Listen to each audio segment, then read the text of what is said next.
Now, I guess it would be kind of easy to just sit back and say this film is just Jaws, but with alligators. And while it does have a lot of the tension that film has, but is, obviously nowhere near as good, I think a better way to describe this would be a better version of the film The Shallows, but with alligators instead of sharks. Which is a good thing because I thoroughly enjoy The Shallows quite a bit, and needless to say, I also enjoyed this film very much as well. It's everything I wanted a film like this to be. Like I said, it's filled with a lot of tension and suspense, and a lot of that comes from the well executed premise of the environment specifically. Like it's bad enough being trapped in a basement filled with hungry alligators, but with the oncoming hurricane and flood, that just adds a whole lot more urgency to get out of this desperate situation. This is all further aided by our two leads who are able to pull off a very convincing performance, especially by our main lead, Kea Scodelario, who just does a terrific job in the role. You really feel the danger she and Barry Pepper's characters are going through during all of this.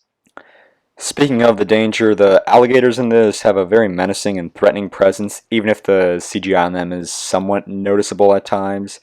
And they do seem to be just a bit too bloodthirsty, but then again, that just further adds to their presence. And the film does a good job at making you feel very tense anytime they're on screen. And the scenes with the alligators just keeps getting better and better and more intense as the film goes along. There's just some absolute great gory deaths in this, especially this one where this guy gets all of his appendages torn off by like 5 different alligators at the same time. Thank God this is rated R. And by the third act of this, it just goes all out and becomes this awesome, just non-stop roller coaster rush of a film with our leads being brutally chased by these alligators through this house as it's being violently flooded. Only issues with the film is that the first 15 to 20 minutes or so are just your typical, character setup that I think could have been done in a more interesting way. And there are times in this when the main character should be suffering a bit more from the physical injuries she endures. Like she gets bitten on the arms by the alligators quite a bit in this, and she is not quite as injured by this as a person would be.